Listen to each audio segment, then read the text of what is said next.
ভাইয়েরা, এই মাহে রমজানে বিশেষ করে ওই তবলিগ জামাতের মাদ্রাসায় দান করা থেকে একটু বিরত থাকবেন। কারণ দান করলে তো আপনার নেকি হয়ে যাবে, সওয়াব হয়ে যাবে ঠিকই, কিন্তু সমাজের বুকে যে দুর্নীতি, যে অন্যায় কাজগুলো যে সমাজের বুকে চলছে, ওইগুলো যদি একটু রোধ হয়, প্রতিহত হয়, সেই জন্যই বিষয়টা যে মাদ্রাসায় তবলিগ জামাতের মাদ্রাসাগুলো, সিলসিলা মাদ্রাসাগুলো আলহামদুলিল্লাহ খুব ভালো।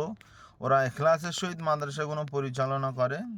কিন্তু তবলিগ মাদ্রাসাগুলো সেক্রেটারিগুলো বেশিরভাগ সব চিটিংবাজ ঢ্যামনা। এই যে ব্যাঙের ছাদের তলার মতো ওইসব মাদ্রাসা ঝেকেন সেকেন করে রেখেছে না, মেয়েদের মাদ্রাসা, ছেলেদের মাদ্রাসা, ওইসবগুলো সবচেয়ে ঢ্যামনা। তারা হচ্ছে কি পয়সা উপার্জনের একটা মাধ্যম বানিয়েছে। যেমন দেখা যাচ্ছে একজন মাদ্রাসায় পড়াতো, অন্য একটা মাদ্রাসায় পড়াতো, সে তখন 7-8 হাজার টাকা করে বেতন পেত। কিন্তু কি এবারে নিজে যখন মাদ্রাসা খুলেছে, নিজে মাদ্রাসা খোলার পরে তখন এবারে মাসে 15,000 টাকা বেতন। ও তো আর জবাব নেয় না।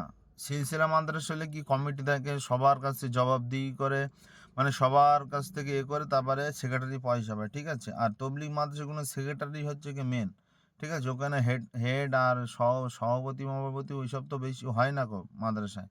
সেক্রেটারি মেন, ঠিক আছে। ও কত পয়সা নিচ্ছে এর কোনো হিসাব কারোর কাছে হয় না, ঠিক আছে। যাই হোক, সেক্রেটারি গোপনেভাবে পয়সা যেগুলো বিলে তুলে দেয় সেইগুলোর হিসাব হয়, যেগুলো তোলে না সেইগুলো হিসাব হয় না, ঠিক আছে।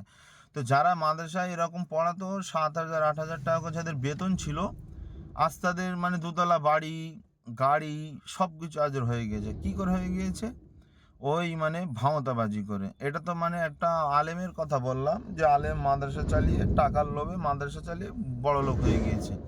কিন্তু এই ব্যবসাটাকে কিছু জেনারেল কিছু ছাত্র, তারা দেখা যাচ্ছে একটু ধার্মিক হয়েছে, বা মাদ্রাসা কালেকশনের সঙ্গে সম্পর্ক ছিল, তো তারাও কি করেছে, এরকম ব্যাঙের ছাতার মতো মাদ্রাসা খুলে দিয়েছে। খুলে দিয়ে দেওয়ার পর একটা সাধারণ লোক, কেউ যদি রোজে যদি কাজ করে 800-900 টাকা পায়, আর একটা সাধারণ লোক, ও এখন মোটামুটি মাদ্রাসা একটা খুলে দিয়ে, সারা মাস কোনো কালেকশন নেই, খুলে দিয়ে মোটামুটি মাসে 15,000 16,000, যখন যা ইচ্ছা দামি দামি খাবার, মাছ মাংস, হাবি জাবি সব রকম বিলাসিতা জীবন কাটাচ্ছে।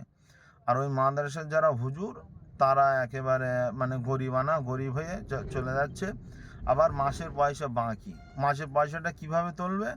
মাসের পয়সাটা তুলবে, দেখা যাচ্ছে লাস্টে 3 মাস 4 মাসের পয়সা বাকি, মাসের পয়সা তুলতে হবে, যে দিল্লি, বোম্বে, গুজরাটে, সুরাটে ওইসব জায়গায় কালেকশন করে মাসের পয়সাগুলো তুলতে হবে। আর যা বেশি বেশি হবে, ওইগুলো আবার হচ্ছে গিয়ে মাদ্রাসায় আবার ওইগুলো দেবে, ওই পয়সাগুলো আবার সেক্রেটারিরা খাবে, ঠিক আছে।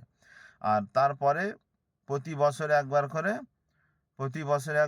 প্রতি মসজিদে মসজিদে ক্যালেন্ডার যাবে, তার ওইসব বিল টিল যাবে, ওতে সব লেখা থাকবে যে মাদ্রাসায় এত টাকা দেনা, এত কোটি টাকা, এত লাখ টাকা দেনা, হ্যাঁ, এত খরচা, এত ব্যয়, হাবি জাবি করে, সব ব্যয়, সব ব্যয়, মোট ঋণী হয়ে রয়েছে এত লাখ টাকা।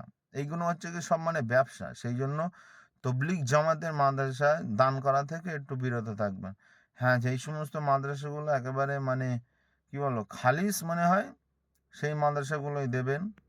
আর নাই তো সিলসিলা মাদ্রাসায় চোখ বুজিয়ে পয়সা দিতে পারেন, কোনো অসুবিধা নেই, বুঝলেন। এইদিকে একটু খেয়াল রাখবেন, খেয়াল রেখে আপনারা দেবেন। তবলিগ জামাতে সব চিটিংবাজ, তো সেই জন্য একটু সাবধানে থাকবেন।